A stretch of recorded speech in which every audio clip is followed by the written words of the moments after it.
For some context, this game was a West Marches with a lot of different DMs, but everything occurred in the same world. The setting doesn't really matter right now, so I'll cut to the important part. A rule of the game was that you could let your character help another group of players during a session, even if you weren't participating in that session. And because the group was planning on going to a dungeon filled with dangers without a tank or someone that could resist some attacks, I let the DM know that my character was going to be in the company of this group. Everything okay, right? Well, not exactly. As I was expecting, the dungeon was difficult and the party got into a fight with a giant monster. Don't remember which monster it was, but it was big and it was dangerous. Which means it was half of the monsters in D&D. So my character, being the only one that could resist attacks, was used by the DM, and that led to my character eventually getting down 0 hit points, and also getting attacked on the floor by the monster. There was a rule that didn't allow this. And with a fail save, my character died. And then the half-elf also died, and the wizard managed to survive with only 1 hit point. They got out of the dungeon, and guess what? Because the half-elf was the son of the DMPC, he got revived without consequence. While my character just died. You will never win, Sir Denathrius. That may be so, but I've claimed victory this day. But like you won't win in the future. I have fallen. I'm looking for the DM. Brother, have we both found ourselves in the afterlife? Oh, yeah, that's where we are right now. I am only sorry that we won't see our friends claim victory over our enemy. Oh, I'm not like sticking around. I'm actually heading out soon. Oh, great, awesome. Like I'd love to come with you. Oh, no, you have to stay. I'm just going. Like it's like a 1-person ticket. You're not. Yeah, but like, why do you get to leave? Because I am a warrior of righteousness, and my heart just bleeds for the. It's because of the DMPC son, okay? Look, it's nepotism, okay? It's All this happened in the night when I was actually just sleeping. So I got a text that my fighter died because of the fight the next morning. I was really annoyed because it happened outside of my control, and even then, the half-elf got resurrected while my character freaking died. I wanted them to avoid dying. At the end, it may have been my fault for choosing to let my character help them, but if I wouldn't have done that, both of them would have died. It was sad. I got attached to my fighter. Yeah, that's why this cat thing sucks. There's a reason why Matt Mercer didn't want the Critical Role cast taking Pike around with them when she wasn't with the party. It sucks killing someone when they're not even there.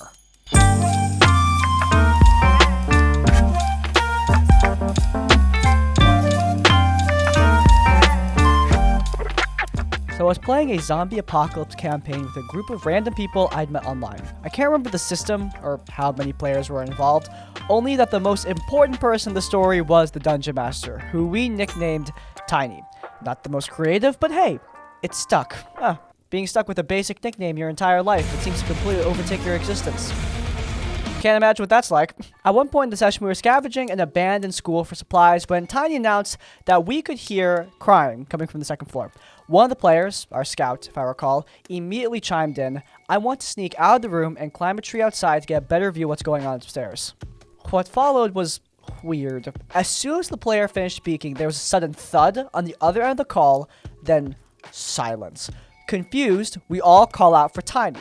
No response. His Discord avatar was still lighting up as if his mic was active, so we knew he hadn't muted himself. We kept calling his name, getting louder, more worried by the second. Eventually, someone suggested calling him on his phone to see if maybe he'd stepped away without telling us. As soon as the call went through, we heard his ringtone faintly echoing through his mic. And that's when the panic really set in. One of the players, who happened to live in the same state as Tiny, immediately left the call and jumped in his car to check on him. Bro, I love how you're like mobilizing the rescue ops. You get the call?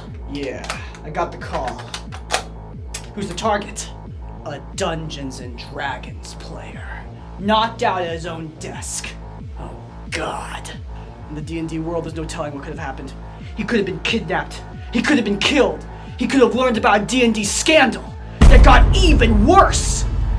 Well, we all know the risks of a mission like this. What if we ever let that stop us? Or we take those risks in? Dude, what are you doing? You already loaded the thing. You did like when I walked in. It's for dramatic effect, it was like... No, I get it. I understand. We ready to go? Yeah, ready to move out. All right, getting ready to breach the door. Breaching. 5, 4. Meanwhile, I remembered that I had the number of one of Tiny's best friends, so I called him and asked if he could also head over to Tiny's place. For nearly 2 hours, we sat there in the call, spiraling deeper into panic. We tried reaching Tiny through every platform we could think of, DM, social media, you name it. No response. At that point, we were preparing for the worst, imagining all kinds of terrible scenarios. And then, after almost 3 hours of silence, Tiny's voice suddenly cut through the chaos. So, what were you looking for as you climbed the tree? Just like that, as if nothing weird had happened at all. We immediately exploded, yelling over each other, demanding to know where the hell he'd been. Tiny sounded completely confused, like he was only just realizing that he had disappeared for hours. While we were shouting, the player who'd been driving to Tiny's house arrived and joined the call, just as bewildered as the rest of us. Then Tiny spoke again, sounding ashamed. There's a pool of drool on my desk. I think I fell asleep. All that heat for nothing? Enemy down. Are we clear to rescue the target? Yeah. The bogey is no more. Breaching the final door in 3, 2, 1. Hey! Yeah, sorry, false alarm, I just fell asleep. I did hear some noise out there, though. Is my housemate okay? What's going on out there? Nothing. Yeah, you heard that right. Tiny decided to rest his eyes for a second, fall asleep almost immediately, hit his head on the mic, or that's the explanation we've come up with for the loud thud we heard earlier, which thankfully turned out not to be something crashing over him or someone breaking into his house as we had feared. Dude just got a blissful, dreamless nap while the rest of us spent hours in a full-blown panic, thinking he'd been kidnapped. Or worse. The ending is a lot of just anticlimax. Well, it was a lot of us bursting out laughing, overwhelmed by a mix of relief and disbelief. But even now, I still find myself wondering, how the hell does someone fall asleep in the middle of DMing a game? Wait, he was the dungeon master the whole time? Man, that's embarrassing. I was not paying attention. Now, I do want to say, just in case, Tiny might need to consider looking at a doctor's appointment soon, you know, just to check, because it is kind of crazy just all of a sudden falling that asleep, that your people screaming in your ear doesn't wake you back up. But on the other hand, yeah, some people are just really deep sleepers. Back when I lived in California, San Francisco, I slept right through the train line. While the concern ended up being for nothing, I am glad these people showed that kind of concern. It shows the bonds that you forge through these games, and I'm just happy that everything turned out okay. Just in general, W friends for checking up on their guy, even if he's just, you know, taking a nap. Hey Crispy, big fan. I hope this story gives you a chuckle because it sure gave my friends and I one. My friends and I were doing a lighthearted sci-fi campaign set in a space station academy, training cadets for intergalactic exploration. There was the spoiled bard, me, the maverick ex-soldier fighter, the chill turtle pizza mogul, I can't recall his class, and the plasmoid rogue from the future. The plasmoid was interesting. He was the player's second character after the first one died tragically. He had a love for tubes and claimed that all transportation in the future was just tube systems. He was quite distressed to see that the present transportation was not all tubes. Oh, so he comes from the future where the hex bugs have taken over. You know the hex bugs? Please tell me someone remembers these things. Future aside, we were investigating a murder on the station, and our investigation had taken us to the bathroom. While we were scrutinizing the toilets, the plasmoid climbed to the toilet to investigate the strange contraption. And my bard, a spoiled ex-celebrity who has never really faced consequences in her life, gave in to her impulse control and reached out to flush the toilet. I expected the plasmoid to maybe get a spin around a bit, maybe get some motion sickness, maybe clog the toilet, and give us an excuse to interrogate some poor janitor. What I was not expecting was for him to get completely flushed down the toilet and into the tube system, and for our poor DM scrambling to deal with my ill-advised action to tell the plasmoid to roll to resist the current and climb out of the toilet to avoid being flushed to the incinerator. He just had to roll over a 5, and he rolled a 2. He lost the fight against the water's pull and got yeeted into the plumbing. The plasmoid's last words were, "Oh, they lied. They do have tubes here," before he was obliterated in the station's incinerator. Despite our frantic attempts to save him, we later had to explain to the station's headmaster why we had to burst into the water disposal area like the devil was on our heels, yelling about the incinerator, and worse, why our new classmate was dead after spending less than an hour with us. We had known the plasmoid for exactly 20 minutes in real life time. The guilt over my actions will haunt me forever, but we did laugh for a solid 5 minutes about the whole thing. To this day, I get jokes about me being the toilet flushing murderer. You know, I get it. One time, I had intrusive thoughts about dropping my scooter down off of a balcony and killing a random person below. You know, it happens to the best of us. The point is that, yeah, this sucks, but look, this group had fun, and at the end of the day, that is really what matters. There were probably ways to save the plasmoid, but I think the DM realized the plasmoid was having a good time, and therefore realized that he didn't need to worry too much about saving the character through fiat. It's all about adapting to the moment, and remembering that the important part is having a good laugh with your mates. Okay, to preface this, I gotta admit to some of my own shortcomings as a dungeon master, as I honestly should have fiated the situation mid-happening. I am known for running somewhat short, railroady campaigns. They are generally a few short sessions to tell a quick story with difficult but fair combat. When I say railroady, it generally means this is the story we want to wrap up in X amount of sessions, so there's less agency there, but in combat, I let the players go ham. They want to do something, I'll generally want to bend over backwards to let them do it. As for the difficult but fair thing, my players do tend to almost die during encounters, but they generally agreed that what I threw at them was something they could handle. They just had to work for a good ending, support each other, and be creative, using every tool at their disposal. I like this guy. Me and this guy, we're of the same mind. Okay, I'm not actually that buff, but you get the point, okay? This new campaign, I want to expand my horizons, do a longer form campaign, and factor in player agency in a bigger narrative. So the reason for this preface is that I, as a game master, I'm trying to let the players do whatever they want, but am willing to give them lethal consequences so they know I'm willing to kill them, even if I don't want to go out of my way to do that.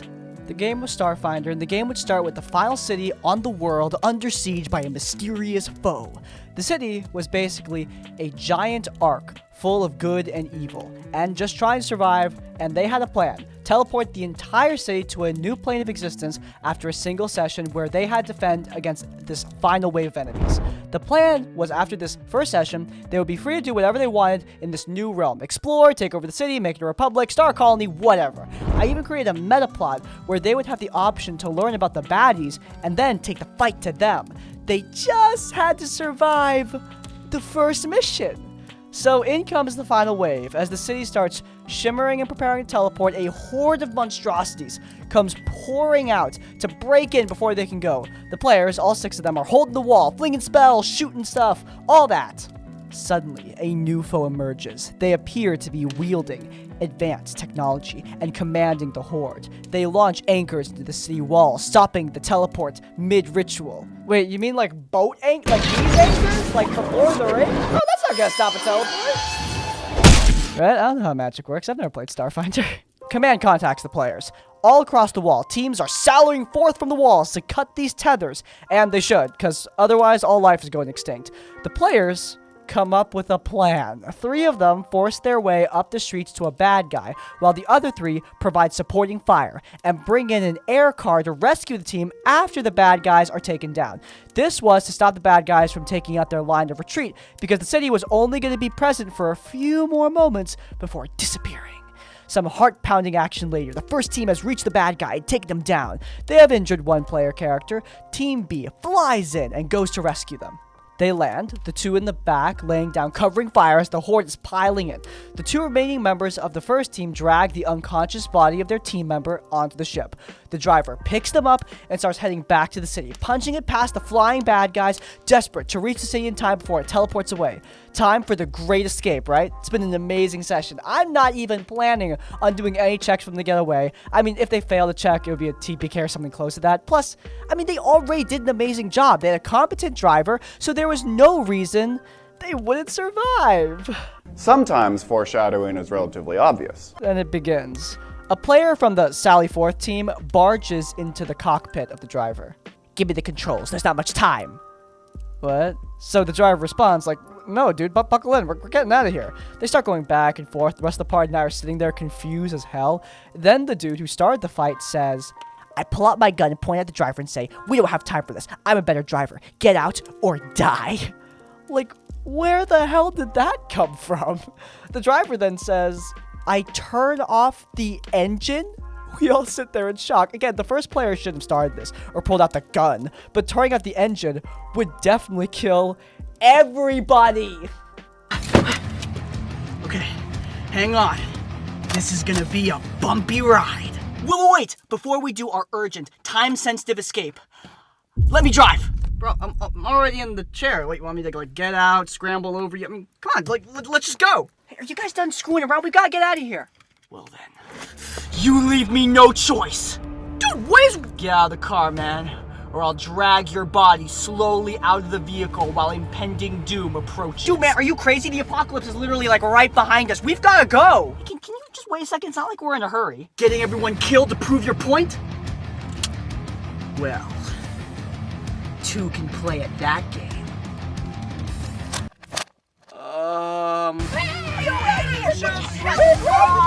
The first player responds, can I die for the controls? Can I wrestle him for them? That's right, I as the GM, and instead of doing what I should, telling them to knock this off, I stick to the gotta let the players do whatever mindset and just said, okay, oppose strength checks? They then spend 3 rounds fighting each other as I describe the car plummeting towards the ground. Okay, there's like 12 seconds before impact. The other 3 players had enough. They ask if they can wrestle the 2 armed idiots away from the controls while the third starts piloting. I am grateful and even give them a bonus to wrestle. This would be a surprise round, and they probably didn't even need it. I just didn't want any more chances of anything else going wrong. And yeah, they correct the flight, and escape was... well, it was a really stupid situation, bro. I thought they were just gonna roll like all nat ones or something. That's the way we got a few more sessions in before the game fizzled out, with one of the 2 players definitively revealed to be a bad guy, but most of the other players just didn't like the system, so we dropped the campaign. I've run another mega dungeon campaign since then, and the players really liked that one, but I learned to slowly open up to more player agency, and it's been a blast. Also starting up a much more open-ended Pathfinder game, which is going strong. So fun times had for all. But I will always remember that time that 2 idiots almost TPK'd an entire party by both trying to just outdraw each other over the controls of an airship. I agree that you definitely should have stepped in on this one, but yeah, this is definitely a case of new DM syndrome, and let's not completely exonerate the 2 imbeciles who got everybody killed in the first darned place. Like, yes, it's the DM's responsibility to stop that kind of thing, but it's also their responsibility not be stupid. Look, sandbox games are a style. They're not the best style, they're not a mandatory style, but it's a style that this person clearly wanted to get into. But sandbox doesn't mean that you just have to let everything happen. For those 3 other players, this was a frustrating and annoying situation that the DM should have stepped in for. Sandbox means open. It doesn't mean a free-for-all murder fest, especially over something as dumb as this. So this story has a total of 4 party members. My husband, the paladin, me, the rogue, our friend, he played multiple characters, so we'll call him Pat, and our problem player, he played 2 different characters, so we'll call him Problem Player. That Pat name just made me really bummed out about popular MMOs all of a sudden. God, where was I? Oh yeah. This was our first time playing with Problem Player, not Pat, who was in his mid-40s. This only matters because all of us were 18 and 20, and this is a huge red flag. At one point in the campaign, we defeated a giant and took our loot to the City of Greed. Naturally, I did rogue things and pickpocketed some citizens. My party then turned me in. Hey, they snitched on you? What the hell? Yeah, the party turned me in without knowing the punishment for theft in this city was immediate removal of head. Luckily, the paladin saved me by turning me into a sentient head that the party had to carry around until they could, like, reattach to my body. At one point, the paladin had to leave town for some IRL work, leaving me and Pat to deal with Problem Player on our own, and boy, That was not fun. The DM set up the session as a sort of search for the Paladin, but Problem Player was, well, he was not having it. While Pat was looking for leads, Problem Player was trying to seduce a woman and was not taking no for an answer, no matter how much the DM said, dude, it's not gonna happen. He'd still roleplay the stuff happening in the alleyway. Eventually, we learned that Paladin traveled back home as he received word that his brother needed help, Pat's next character, and that he'd left behind a horse named Horse. My husband thought it was funny, as my body was still with the horse. While Pat and I wanted to go and look for Paladin, Problem Player demanded we get on a boat and go to a different country away from Paladin with the horse. Yeah, Problem Player wanted to commit Grand Theft Equine. Doesn't have the same ring to it. Yeah, committing Grand Theft Equine against the strongest member of the party. Great idea. Pat and I, at the time, were people pleasers, so no matter how much we protested, we were steamrolled into doing what Problem Player wanted. Plus, I was just ahead, so I couldn't do much in the way of stopping them. In retrospect, I think Pat and I didn't feel as safe as we would have felt if Paladin had been there, because he was the guy that was admittedly big and made us very uneasy.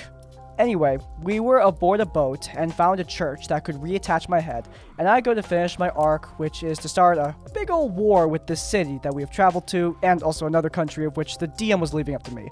I brought along Problem Player as he was a Dragonborn, and this city, who worshipped the sun god, had never seen a Dragonborn.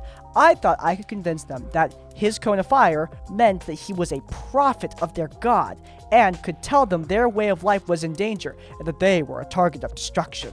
I specifically told him not to say a single word, and to only do the trick when I signaled him.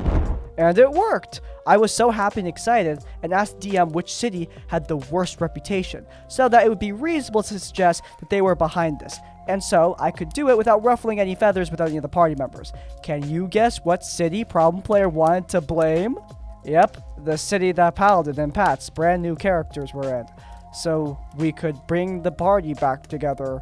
I told them that this was a really bad idea, and Pat was very upset by the suggestion. But once again, I was steamrolled and forced to do something I did not want to do. When Paladin came back, we told him what had transpired, and he was not happy. Yeah, bro, while you were gone, we stole your horse and also war.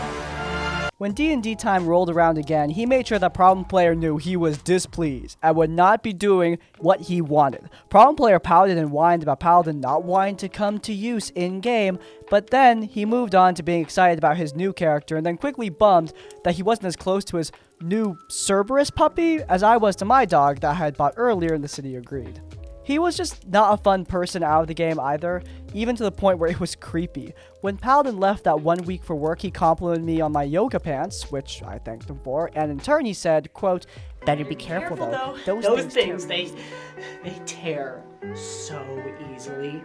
When my ex-wife would do yoga, I'd sneak up right behind her and rip her yoga pants. And then she'd turn around and say, well, you might as well bone me since you ruined my pants. And then we just like go at it and it was so good and yeah, it was just... What? Who are you calling?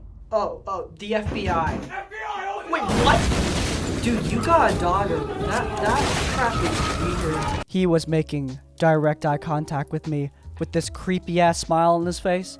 Pat gave him a weird look and told him that was super creepy. He then moved over a seat and I wrapped my hoodie around my waist and never wore yoga pants to D&D ever again. I'm still not comfortable wearing them in public. Eventually, things escalated to the point where he was sad about being alone on Valentine's Day and how he won't get to see his daughter because of his awful ex-wife. God, I fantasize about ripping off my wife's pants without her consent. Why won't she let me hang out with my young daughter? It's a mystery! When we tried to cheer him up, he just got super bratty about it and aggressively targeted Pat after Pat told him to stop whining. There were bigger problems in the world. Damn, ice cold, man. The guy then brought up his service in the military and his PTSD, which both Pat and I thought was a stupid thing to try and guilt trip us, but okay. Eventually, Problem Player stands up and threatens to punch Pat. Pat is the youngest out of our group, and my husband and I will throw hands for him, no questions asked. This guy would have to fight Pat, Paladin, and me if he wanted to do anything to him. Paladin says that Pat's like a brother to him, and if he ever raised a hand, Paladin would be getting involved. For whatever reason, Problem Player was scared of Paladin and didn't really want to mess with him. That session ended early. Problem Player was not allowed back to the store. Our DM apologized for letting it get as bad as it did, and the campaign continued and ended awesomely. But it was the last time we played with that DM because life stuff happens. It was a real bummer too, because aside from Problem Player, we always had a great time with DM, but hey, life gets in the way. Paladin and I are, of course, married, and Pat is still my husband's best friend, so I don't think that's going to change anytime soon. Always happy to read about people having wholesome, normal relationships. Yeah, Problem Player is a big old creep.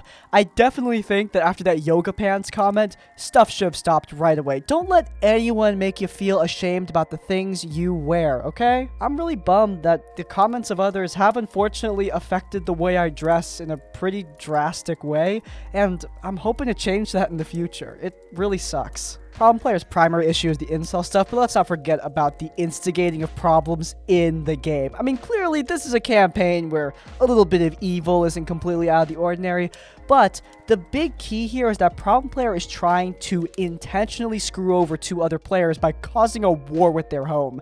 That would make the game less fun for them, and that's why it's a problem. Oh, and also, like, seriously, where is the DM through all this? They were barely brought up through the story, and I'm glad they were a good DM, but man, they really need to stand up here, because the fact they weren't even brought up is a big deal.